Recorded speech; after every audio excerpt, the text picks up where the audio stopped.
یہ غلام احمد قادیانی کی پھکائی شروع ہوئی۔ ظاہر سی بات ہے امت مصطفیٰ اس وقت بیدار تھی، تقریباً ساری امت نے بالاتفاق اس کو ریجیکٹ کیا اور اس کو کہا کہ یہ اس امت کا دجال ہے، اس کو خارج اسلام مانا۔ اور آج بھی پاکستان میں بھی قادیانیوں کو مائنورٹی میں رکھا گیا ہے، مسلمانوں میں نہیں، وہاں پر نہیں ہے۔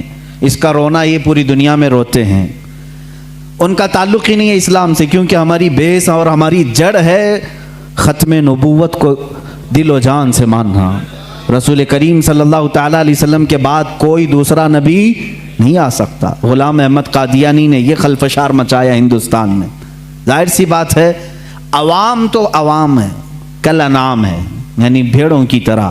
ہوتا یہ ہے کہ اگر آج بھی شیطان بھی کھڑا ہو جائے تو اس کے چند مرید تو ہو ہی جاتے ہیں۔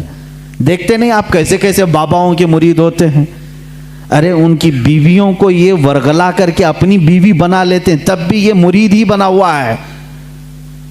یہ ہوس کے پجاری، ایسے بھی حالات ہمارے سامنے موجود ہیں۔ حرام کاریاں کھلے عام دیکھتے ہیں پھر بھی اس کے مرید ہیں۔ اسی لیے میں کہتا ہوں یہ تو الگ بات ہے، شیطان اگر کھڑا ہو کر کے کہہ بھی دے کہ میں شیطان ہوں تب بھی تھوڑے مرید اس کے ہو ہی جائیں گے، کچھ تو بھلا کر دے گا یہ، معاذ اللہ رب العالمین۔ اسی طرح غلام احمد قادیانی کا کفر ظاہر تھا، ختم نبوت کا انکار تھا، باوجود اس کے کچھ ماننے والے اس کے فالوورز تھے، جس کی وجہ سے ہندوستان میں اختلافات کی ہوا شروع ہو گئی۔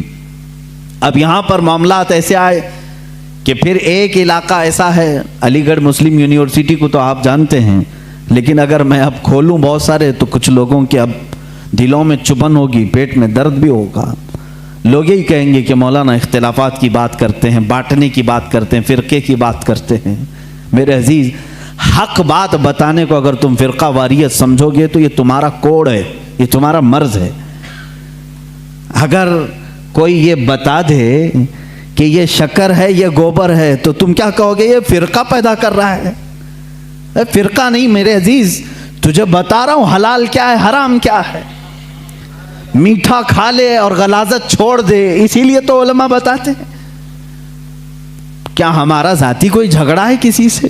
کوئی ہماری پراپرٹی پر آ کر بیٹھا ہوا ہے؟ کوئی میرے کپڑے چھینا ہوا ہے؟ کچھ نہیں ہے میرے عزیزو۔ جو باتیں میں عرض کر رہا ہوں اس کو توجہ سے سنیں، اور مجھے کسی کو گالیاں دینے میں کوئی شغف نہیں ہے اور نہ میری زبان ایسی، لیکن جو